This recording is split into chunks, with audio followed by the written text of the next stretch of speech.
देखिए फ्रेंड, आज हम मौलिक अधिकार के बारे में पढ़ने जा रहे हैं। यदि आप हमारे चैनल पर नए हैं तो प्लीज़ हमारे चैनल को सब्सक्राइब करें और अपने दोस्तों के साथ शेयर करें। अब वीडियो अगर आपको अच्छा लगे तो आप निश्चित रूप से सब्सक्राइब कीजिएगा। और हम 100% गारंटी लेते हैं कि ये जो टॉपिक है मौलिक अधिकार का, ये किसी भी वनडे एग्ज़ाम के लिए बहुत ही महत्वपूर्ण होता है। ठीक है, यहाँ से निश्चित रूप से आपको एग्ज़ाम में क्वेश्चन देखने के लिए मिलेगा। चलिए स्टार्ट करते हैं। मौलिक अधिकार, थोड़ा सा राइटिंग में प्रॉब्लम होगा, ठीक है, थोड़ा मैनेज कीजिएगा। मौलिक अधिकार, मौलिक अधिकार। तो मौलिक अधिकार से जो सवाल जो बनता है कि मूल संविधान में मौलिक अधिकार कितने थे। ठीक है, मूल संविधान में, मूल संविधान, अगर मूल संविधान का अगर बात करें कि मूल संविधान में कितने मौलिक अधिकार थे, तब जो आपका आंसर होगा वो होगा 7। लेकिन यदि पूछे कि वर्तमान में मौलिक अधिकार कितने हैं, तब जो आपका आंसर होगा वो होगा 6। और आपसे ऐसे भी पूछ सकता है कि वर्तमान में कुल 6 मौलिक अधिकार हैं, जबकि संविधान बनने के समय में 7 थे, उनमें से कौन सा एक हटाया गया। ठीक है, तो आपका जो आंसर होगा संपत्ति का अधिकार, संपत्ति का अधिकार। ठीक है, संपत्ति का अधिकार, तो यहाँ से याद रखिएगा संपत्ति का अधिकार। तो 7वां जो मौलिक अधिकार था वो था संपत्ति का अधिकार। संपत्ति के अधिकार को 44वें संविधान संशोधन 1978, ठीक है, ये 448 लास्ट में आएगा। ठीक है, अगर 42वें संशोधन पूछे कि कब हुआ था तो 1904-26 कहिएगा। ठीक है, इस प्रकार से। तो चलिए स्टार्ट करते। देखिए, तो 44वां संविधान संशोधन हुआ कब था, तो 1978 कहिएगा। 448 लास्ट में 8 आएगा। ठीक है, 42 कहे तो 426 लास्ट में 6 जाएगा, 42वां संशोधन। ठीक है, यहाँ से याद रखिएगा। देखिए, तो 44वां संविधान संशोधन 1978 के तहत क्या हुआ कि संपत्ति के अधिकार को हटा दिया गया और इसको कहाँ डाल दिया गया, संपत्ति के अधिकार को 300A, अनुच्छेद 300A में डाला गया। कहीं हिंदी में लिखा हुआ रहेगा 300 को लिखा हुआ रहेगा। ठीक है, तो दोनों एक ही चीज़ है, ध्यान रखिएगा। अब ये बात है कि अभी तो इसको 300A में रखा गया। ठीक है, तो पहले कौन से अनुच्छेद में था, तो याद रखिएगा पहले जो संपत्ति का अधिकार था अनुच्छेद 31 में था। ठीक है, और इसी के साथ साथ याद रखिएगा 19F जो है 19F इसमें था। यानी कि संपत्ति का अधिकार एक मूल अधिकार था, कौन सा अनुच्छेद 31 और अनुच्छेद 19F में। ठीक है, 19F में, इसको याद रखिएगा। चलिए इसके बाद आगे बढ़ते हैं। देखिए, इसके बाद जो सवाल जो बनेगा कि मौलिक अधिकार किस संविधान से लिया गया। ठीक है, तो हमारे देश में मौलिक संविधान किस संविधान के स्रोत से लिया गया, तो आप याद रखिएगा अमेरिका के संविधान से। किसके संविधान से, अमेरिका के संविधान से। ठीक है, यहाँ से याद रखिएगा। तो मौलिक अधिकार किस देश के संविधान से लिया गया है, अमेरिका के संविधान से। ठीक है, ये थे कुछ डिटेल। और समझिए मौलिक अधिकार किस भाग में वर्णित है। ठीक है, मौलिक अधिकार किस भाग में है, संविधान के किस भाग में है, तो याद रखिएगा भाग 3 में। ठीक है, भाग 3 में। देखिए, अभी हम आपको कुछ भाग जो है कि याद करा रहे हैं। ठीक है, 5-6 भाग जो है कि याद करा रहे हैं ट्रिक से, इसको याद रखिएगा। देखिए, ट्रिक जो है वो क्या है, क्षेत्र, नाग, मूल, नीति, संघ, राज, याद रखिएगा। देखिए, क्षेत्र से क्या हो जाएगा, यहाँ से ध्यान रखिएगा। क्षेत्र से क्या होगा, राज्य क्षेत्र के बारे में, राज्य क्षेत्र के बारे में हो जाएगा क्षेत्र से। यहाँ से 2-3 बार याद कीजिएगा। देखिए, क्षेत्र, नाग, मूल, नीति, संघ, राज, ऐसे याद कीजिएगा, याद हो जाएगा। देखिए, क्षेत्र से क्या होगा, राज्य क्षेत्र के बारे में। ठीक है, 28 राज्य और 8 केंद्र शासित प्रदेश के बारे में, 28 राज्य और 8 केंद्र शासित प्रदेश के बारे में। उसके बाद नाग से क्या हो जाएगा, नागरिकता। देखिए, क्षेत्र वाला जो आ गया पहला भाग हुआ। ठीक है, नाग वाला जो हुआ ये दूसरा भाग हुआ, मूल वाला जो हुआ ये तीसरा भाग हुआ, नीति वाला चौथा भाग हुआ, और 4 को भी होता है, उसको आगे बताएंगे। और संघ वाला जो है ये 5वां हो गया, और राज्य वाला जो हो गया ये 6ठा हो गया। ये देखिए बहुत महत्वपूर्ण है ये, ठीक है। भाग अगर पूछा जाता है तो इसी में से पूछा जाता है। तो पहला भाग में क्या है, क्षेत्र, यानी कि राज्य क्षेत्र के बारे में, 28 राज्य और 8 केंद्र शासित प्रदेश के बारे में। उसके बाद नाग से नागरिकता होता है, जो कि किस भाग में है, भाग 2 में। उसके बाद यहाँ से याद रखिएगा, उसके बाद नाग से नागरिकता याद रखिएगा भाग 2 में। और मूल से मूल अधिकार या मौलिक अधिकार याद रखिएगा भाग 3 में, ठीक है, जो कि यहाँ पे लिखे हुए हैं, ठीक है। उसके बाद देखिए यहाँ से, उसके बाद नीति से नीति निर्देशक तत्व याद रखिएगा। और इसी में से एक आता है 4 का को अनुभाग, जो है कि 4 का को में जो है कि मौलिक कर्तव्य को जोड़ा गया है, ठीक है। स्वर्ण सिंह समिति के द्वारा 42वां संविधान संशोधन 1976 के द्वारा मौलिक कर्तव्य को जोड़ा गया है भाग 4 को में, याद रखिएगा। उसके बाद संघ, यानी कि संघ का मतलब ये हुआ कि संघ का मतलब ये हुआ कि इसमें केंद्र सरकार के द्वारा जो है ना कार्य किया जाएगा। और राज्य का मतलब ये हुआ कि राज्य सरकार द्वारा कार्य को दर्शाया गया है किसमें, भाग 6 में, ठीक है। तो यहाँ से ये था भाग के बारे में। यहाँ से थोड़ा सा रफ कर देते हैं, इसको याद रखिएगा। क्षेत्र नाग मूल नीति संघ राज्य बहुत इम्पोर्टेंट होता है, ठीक है।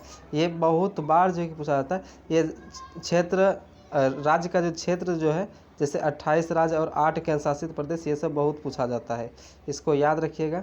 जैसे यहाँ पे अभी मौलिक अधिकार कौन से भाग में है, तो भाग 3 में, ठीक है। यहाँ से याद रखिएगा, ये स्टार्ट करते हैं। तो भाग 3 में कौन है, मौलिक अधिकार। फिर इसके आगे जैसे बढ़ेंगे कि कौन से अनुच्छेद में है, कहाँ से कहाँ तक, तो अनुच्छेद 12 से 35 तक याद रखिएगा, ठीक है।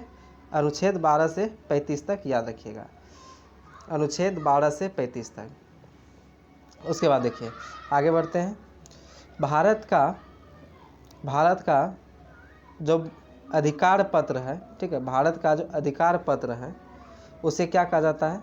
देखिए यहाँ से ध्यान दीजिएगा, मौलिक अधिकार जो है इसे भारत का अधिकार पत्र कहा जाता है, और इसी को दूसरे भाषा में भारत का मैग्ना कार्टा कहा जाता है, मैग्ना कार्टा कहा जाता है, ठीक है, याद रखिएगा, मैग्ना कार्टा कहा जाता है। उसके बाद देखिए मूल अधिकार का जन्मदाता, मूल अधिकार का जन्मदाता किसे कहा जाता है, भाग 3 को, क्योंकि मौलिक अधिकार किस भाग में है, भाग 3 में, ठीक है। इसीलिए मूल अधिकार का जो जन्मदाता कहा जाता है किसे कहा जाता है, भाग 3 को। उसके बाद देखिए याद रखिएगा यहाँ से कि मूल अधिकार का अनुच्छेद 20 और 21, ये दो जो अनुच्छेद हैं, ये दो जो अनुच्छेद हैं, अनुच्छेद 20 और 21, ये आपातकाल के दौरान रद्द नहीं किया जाता है, ठीक है, याद रखिएगा। आपातकाल जब लगता है तो उस समय सारे मौलिक अधिकार रद्द कर दिए जाते हैं, लेकिन ये जो मौलिक अधिकार है 20 और 21, ठीक है, व्यक्तिगत स्वतंत्रता या प्राण एवं दैहिक स्वतंत्रता, ये रद्द नहीं किए जाते हैं, ठीक है, याद रखिएगा। सवाल बहुत बार पूछा गया है कि आपातकाल के दौरान कौन सा मौलिक अधिकार रद्द नहीं किए जाते हैं, तो अनुच्छेद 20 और 21 याद रखिएगा।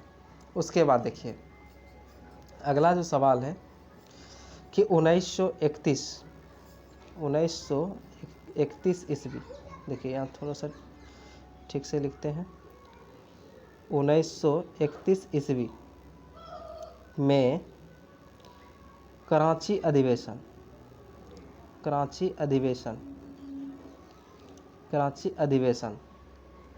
1931 ईस्वी में कराची अधिवेशन, यहाँ के अध्यक्षता कौन किए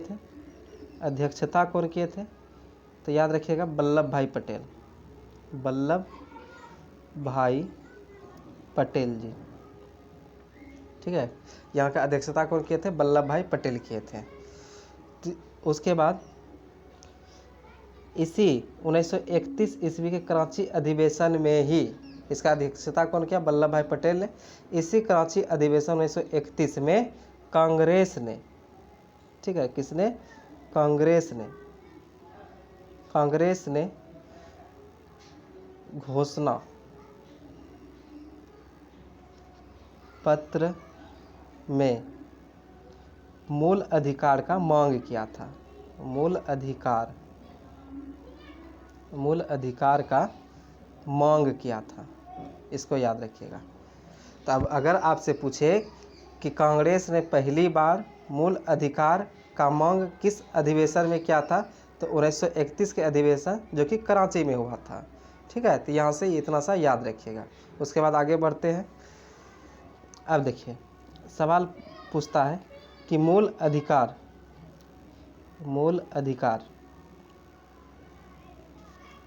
का प्रारूप, मूल अधिकार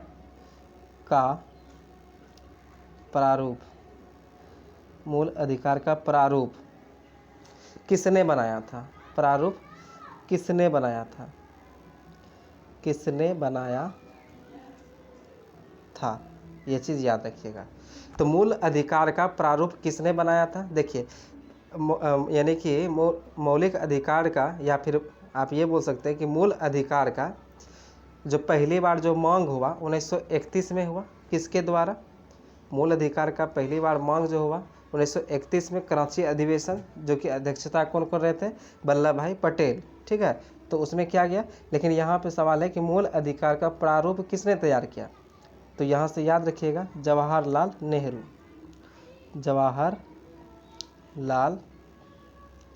नेहरू के द्वारा।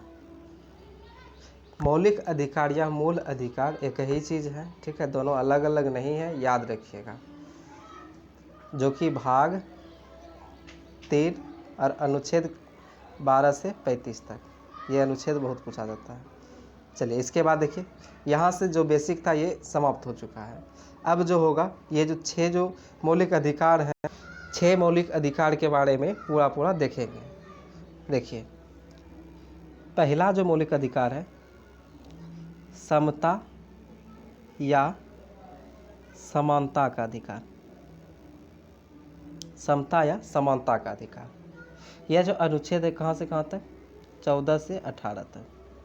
तो आपसे सवाल बनता है कि समता या समानता का जो अधिकार है अनुच्छेद कहाँ से कहाँ तक? 14 से 18 तक, इसको याद रखिएगा। फिर दूसरा जो मौलिक अधिकार है वह है स्वतंत्रता का अधिकार। स्वतंत्रता का अधिकार, स्वतंत्रता का अधिकार जो है कहाँ से कहाँ तक? 19 से अनुच्छेद 19 से अनुच्छेद 22 तक है।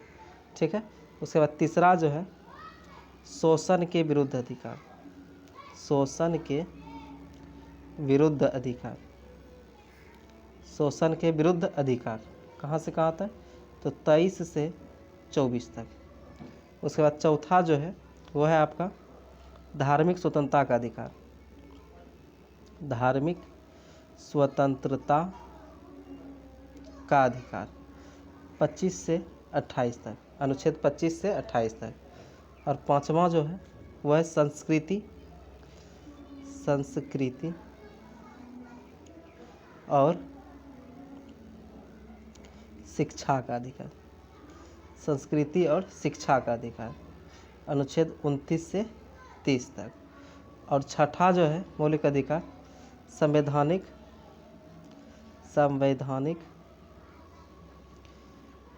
उपचारों का अधिकार।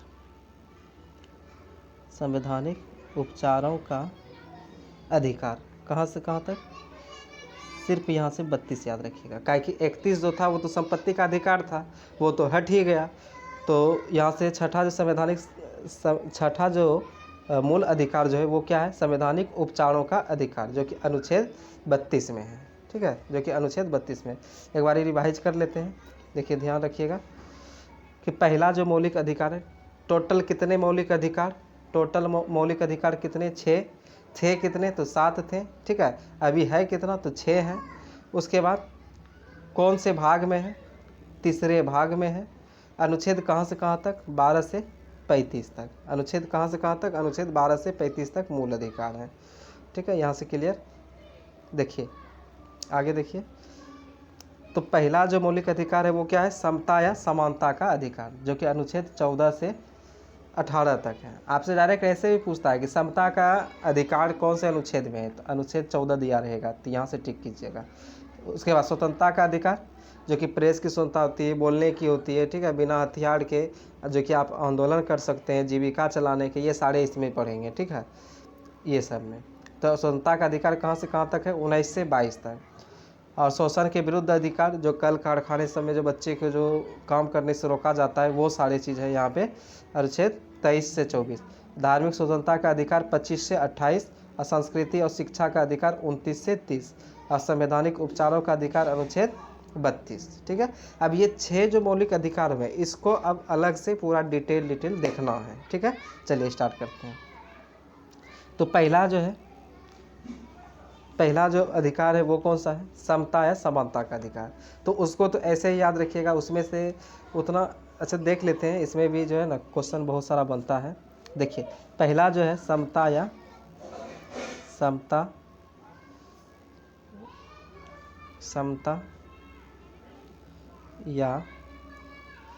समानता का अधिकार, ठीक है। समता या समानता का अधिकार कहाँ से कहाँ तक? 14 से 18 तक। तो यहाँ से कुछ अनुच्छेद को याद रखिएगा। अनुच्छेद 14 जैसे कहेगा तो आपको याद रहना चाहिए कि समता का अधिकार, ठीक है। अनुच्छेद 14 में समता का अधिकार। फिर अनुच्छेद 15 कहेगा तो इसमें धर्म, जाति, लिंग को लेकर के भेदभाव निषेध किया गया है, ठीक है। आप किसी को भी उसके धर्म या जाति या लिंग को लेकर के उसका मजाक आप नहीं उड़ा सकते हैं, ठीक है। उसके लिए जो निषेध किया गया है किसमें? अनुच्छेद 15 में। उसके बाद अनुच्छेद 16 में जो है लोक नियोजन के बारे में।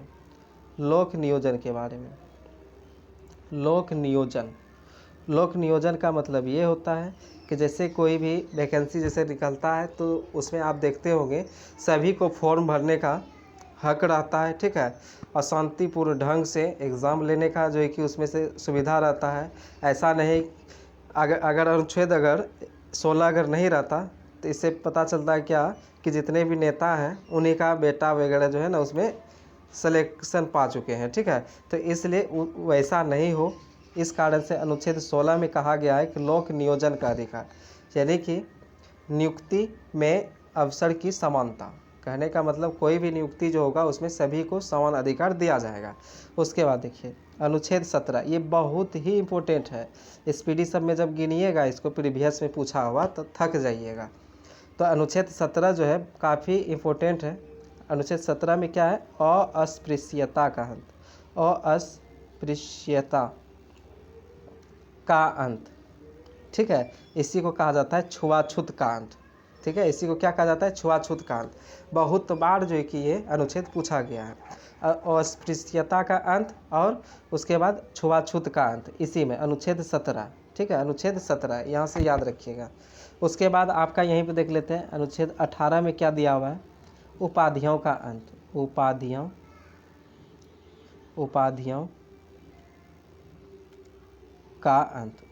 का अंत। यानी कि आपसे अगर पूछे कि भारत रत्न कौन से अनुच्छेद के तहत दिया जाता है तो आप कहिएगा अनुच्छेद 18 के तहत। पद्म पुरस्कार सब जो दिया जाता है किस अनुच्छेद के तहत? अनुच्छेद 18 कहिएगा, ठीक है। ये सब चीज़ याद रखिएगा। तो यहाँ से समता का अधिकार, पहला मौलिक अधिकार जो है कि समता या समानता का अधिकार, 14 से 18 तक हमने अनुच्छेद भी देख लिया, ठीक है, कहाँ कहाँ क्या क्या है। उसके बाद अब दूसरे मौलिक अधिकार पर चलते हैं जो कि स्वतंत्रता का अधिकार है। देखिए दूसरा जो है वह है स्वतंत्रता का अधिकार।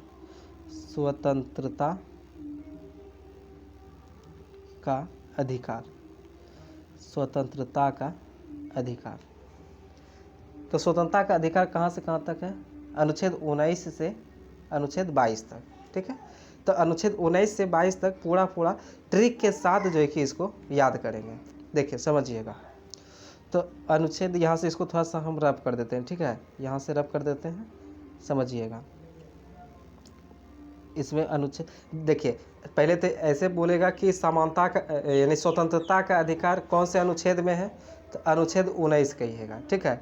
स्वतंत्रता का अधिकार कौन से अनुच्छेद में है? तो अनुच्छेद 19 कहिएगा।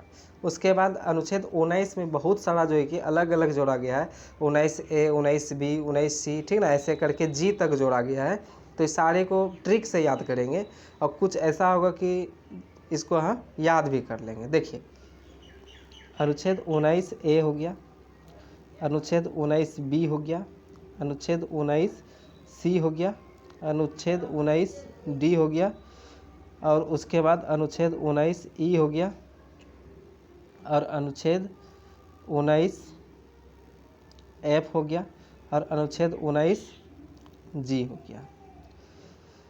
तो यहाँ से ये तो आपको पता ही है कि अनुच्छेद 31 और अनुच्छेद 19F जो कि संपत्ति का अधिकार था, इसे हटा दिया गया है। ठीक है, तो यहाँ से इसको हटा देते हैं, सिर्फ यहाँ से क्या करते हैं, अनुच्छेद 19G को लिखते हैं। ठीक है, चलिए यहाँ से स्टार्ट कर, देखिए यहाँ से, तो अनुच्छेद 19A, अनुच्छेद 19A में जो है वो क्या है, अनुच्छेद 19 में बोलने का अधिकार है। ठीक है, अनुच्छेद 19 में क्या है, बोलने का अधिकार, और प्रेस की स्वतंत्रता जो है, प्रेस की स्वतंत्रता भी इसी में है, अनुच्छेद 19A में। ठीक है, अनुच्छेद 19A में क्या है, बोलने की स्वतंत्रता। ठीक है, उसके बाद प्रेस की स्वतंत्रता, उसके बाद 19B, ये तो ऐसे ही याद हो जाएगा। ठीक है, 19A जो है, देखिए पूछा गया, सबको याद है कि प्रेस की स्वतंत्रता कौन से अनुच्छेद में है, तो अनुच्छेद 19A। लेकिन 2017 के बिहार पुलिस में पूछा गया, बताइए बोलने की स्वतंत्रता कौन से अनुच्छेद में है, तो अनुच्छेद 19A-B ऐसे दिया हुआ था ऑप्शन में, तो कौन सा हो जाता, अनुच्छेद 19A हो जाता। तो इसीलिए याद रखिएगा, प्रेस की स्वतंत्रता और बोलने की स्वतंत्रता दोनों किस में है, अनुच्छेद 19A में है। उसके बाद देखिए 19B में जो है शांतिपूर्वक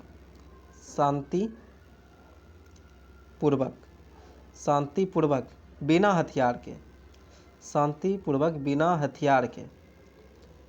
हथियार के एकत्रित हो सकते हैं।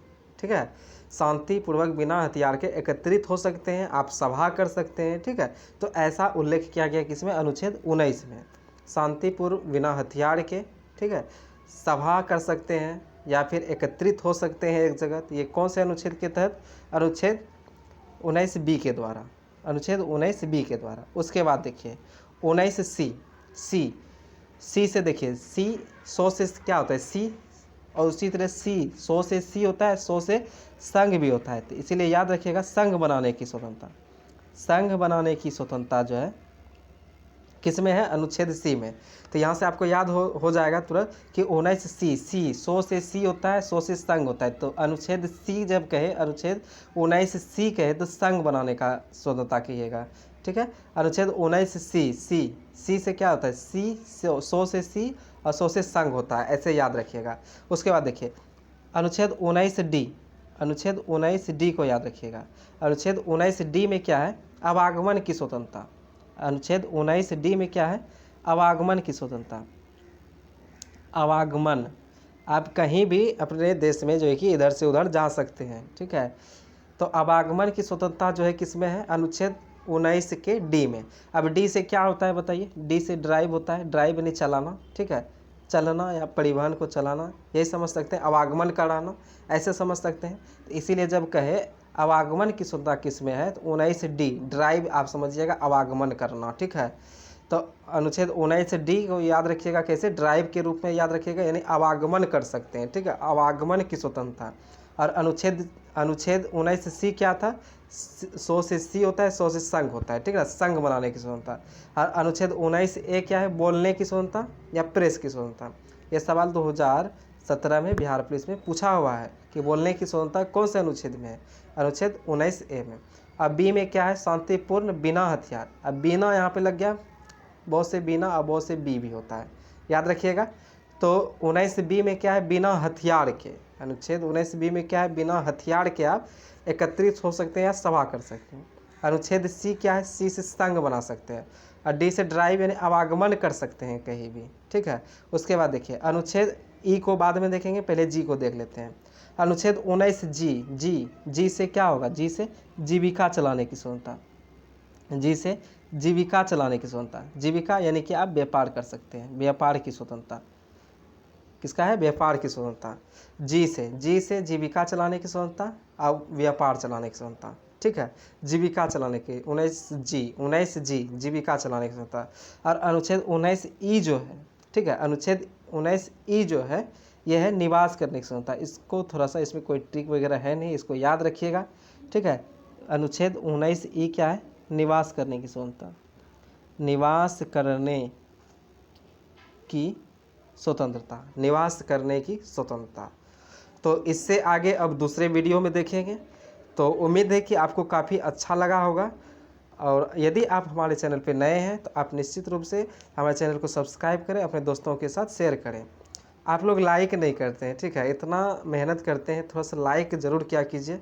और जानकारी के लिए बता दें कि डेली शाम में, ठीक है, डेली शाम में 7:30 बजे, ठीक है, 7:30 बजे टेलीग्राम पे सर्च कीजिएगा, टेलीग्राम पे जाके भवेश क्लासेस भागलपुर आ जाएगा, ठीक है। लोगो यही वाला रहेगा, लोगो जो दिख रहा है, ठीक है, यही लोगो रहेगा। तो 7:30 बजे बिहार पुलिस का स्पेशल टेस्ट स्टार्ट हुआ है, पूरा सिलेबस के साथ चलता है, तो इसमें ज़रूर भाग लीजिएगा। बस इतना ही। जय हिंद, जय भारत।